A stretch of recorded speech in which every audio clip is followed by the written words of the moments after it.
নমস্কার ফ্রেন্ডস, সবাইকে সাহাস cooking blogs চ্যানেলে স্বাগতম। তো আজকে আমি রান্না করে দেখাবো দুর্দান্ত স্বাদের মাটন কারি। তো এই মাটন কারিটা তো সবাই রান্না করতে পারে। আমি কিভাবে মাটন কারিটা রান্না করি সেটাই আজকে আপনাদের সাথে শেয়ার করব। তো পুরো ভিডিওটি দেখতে থাকুন, আশা করছি আপনাদের কাছে ভালো লাগবে। তো আমি প্রথমে একটি প্রেসার কুকারে সরিষার তেল দিয়ে নিয়েছি। তো আমি আজকে মাটন কারিটা সরিষার তেল দিয়েই করব। তো দুটার মতো তেজপাতা, এলাচ, দারচিনি দিয়েছি, দিয়ে ভালো করে ভেজে নিয়েছি। এবার টুকরো করে রাখা আলুগুলোকেও দিয়ে দিচ্ছি। যেহেতু আমরা আলু খুব পছন্দ করি সেজন্য আমি মাটনে একটু আলুও দিয়ে থাকি। তো আলুটাকে প্রথমে দিচ্ছি, তার কারণ হচ্ছে আলুটা একটু লাল করে ভাজাও হয়ে যাবে। আর তারপর আমি এখানে পেঁয়াজ কুচি দিয়ে দিচ্ছি।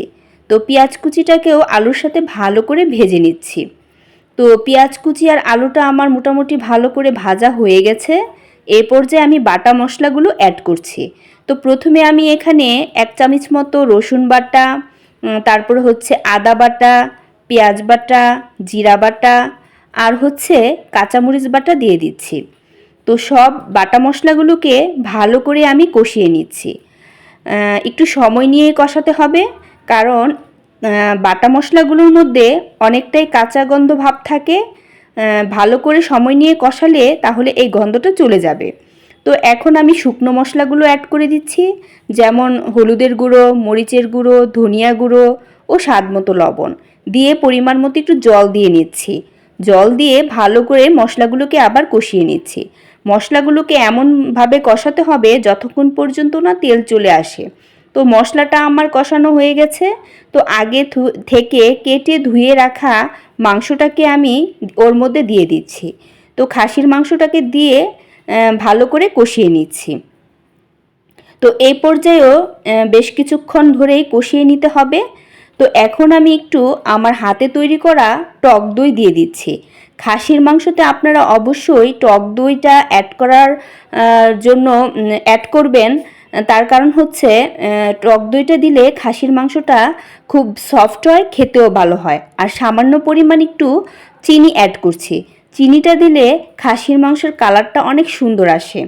তো ভালো করে কষানো আমার হয়ে গেছে, মানে কষানো হয়ে একদম তেলটা উপরে উঠে এসেছে। এ পর্যায়ে আমি ঢাকনাটা আটকিয়ে দিচ্ছি।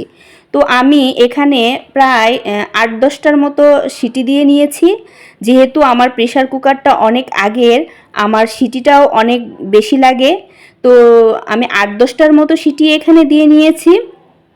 আপনারা চাইলে কম বেশি করে নিতে পারেন। তো আমার সিটি দেওয়া হয়ে গেছে। এই পর্যায়ে আমি ঢাকনাটা তুলে দেখাচ্ছি। দেখুন মাংসটা আমার কতটা লোভনীয় হয়েছে এবং তেলও উপরে উঠে এসেছে। এখন একটু মাংসটাকে সুন্দর করে আমি নেড়ে নিচ্ছি।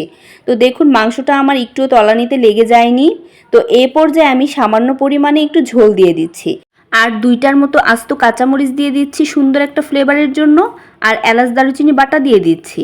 দিয়ে ঝোলটাকে একটু ফুটিয়ে নেড়েচেড়ে একটা বাটিতে নামিয়ে নিচ্ছি। এই রেসিপিটা দিয়ে আপনারা ভাত, রুটি, পোলাও, নান যে কোনো কিছু দিয়ে অনায়াসে খেয়ে নিতে পারবেন। দেখুন কতটা লোভনীয় হয়েছে এই রেসিপিটি। ভিডিওটি ভালো লাগলে লাইক, কমেন্ট, সাবস্ক্রাইব করে পাশে থাকার অনুরোধ রইল। ভালো থাকবেন সবাই।